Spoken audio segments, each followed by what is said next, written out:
सोलापूरच्या शास्त्रीनगर भागातील प्रसिद्ध hotel Mashallah mutton biryani, chicken biryani, keema masala, chicken Angoori, Jumma special खिचडा, जेवणानंतर स्पेशल चहा मिळेल। किलो प्रमाणे पार्टी ऑर्डर्स स्वीकारले जातील। हॉटेल माशाअल्ला, शास्त्रीनगर, हनपिया मस्जिद जवळ, सोलापूर। प्रोप्रायटर इब्राहिम कुरेशी। बुधवार 11 सप्टेंबर रोजी सुनील नगर येथे आडम मास्तर यांच्या नेतृत्वाखाली हद्दवाड भागातील नागरिकांचा निर्धार मेळावा पार पडला। या मेळाव्यात नागरिकांनी हद्दवाड भागातील समस्यांचा पाडा वाचला। अधिकारी फिरकत नाही, अंतर्गत दिवे, पथदिवे बंद आहेत, रस्ते, ड्रेनेज लाईन, बाग बगीचा, व्यायामशाळा, आरोग्य केंद्र आदी सुविधा नसल्याच्या तक्रारी नागरिकांनी आडम मास्तर यांच्या पुढे केल्या आहेत। हद्दवाड भागातील समस्या सोडवण्यासाठी श्रमिकांचा मसीहा म्हणून आडम मास्तर यांना आमदार करण्याचा निर्धार या मेळाव्यात करण्यात आल्याची माहिती देण्यात आली आहे।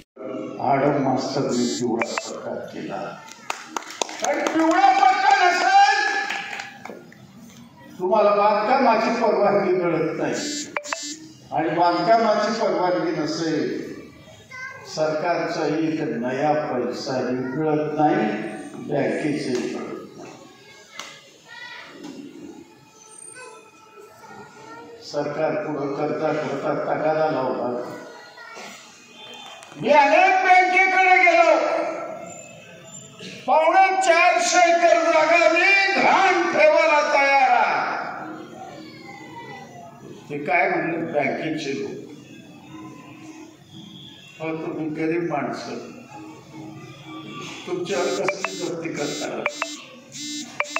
त्याला मी म्हणलं या जमिनीवर घर उभं राहणारा ते घर नाही, श्रमिकाचं महल आहे, महल। या तुम्ही कर्जा कोणी तयार झालं नाही। मग शेवटी दिल्लीला गेलो, 4 दिवस त्या ठिकाणी मुक्काम ठोकला। पंतप्रधान कार्यालयाने त्यावेळेला मला बोलून आणि त्यांना सांगितलं भारतात कुठेही 30,000 श्रमिकांच्या घरात झालेली नाही, फक्त सोलापुरामध्ये होत आहे। मला 2 लाख बँकेकडनं मला कर्ज पाहिजे। आणि మనకోసం మనం ఎన్నో పాదోషక ఎన్నో మద్దతు చేసాం రోడ్ అయితే లైట్ అయితే దానికోసం మద్దతు చేసాం పని కాలం మద్దతు ఆరంభం చేసాం మనకోసం శాంతి పోరాట ఇల్లు ఇచ్చారు ఆయనకు ఏ పక్క హప్తాలు చాలా ప్రయాణం అవుతుంది అయితే కట్టకపోతే కట్టంకి ఏమైతే లేదు సంసారం ఇబ్బంది అవుతుంది లైట్లు మాగాయి రైతాలు మాగాయి సంసారం శాంతి ఇబ్బంది అవుతుంది మాకు ఈ హప్తా ఒకటి మన ఇంత కేజీలు టైం పనులు ఉంటారు ఏమన్నా సమస్య వస్తుంది మాకు ఇది ఎక్కడ ఇది ఒకటి హప్తా ఏమైనా చేయి మా కోసం కాంట్రాక్ట్ కోసం ఇదే ధన్యవాదాలు चांगला आहे।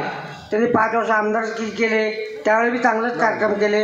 आता बी पुढे जे कामगारांसाठी राबते ते सर्व कार्यक्रम चांगले केलेले। त्यामुळं आता पुढच्या भविष्यात ते त्यांना निवडून आणणं आपलं एकच कर्तव्य आहे। त्यामुळं आम्ही त्यांना धन्यवाद देतो।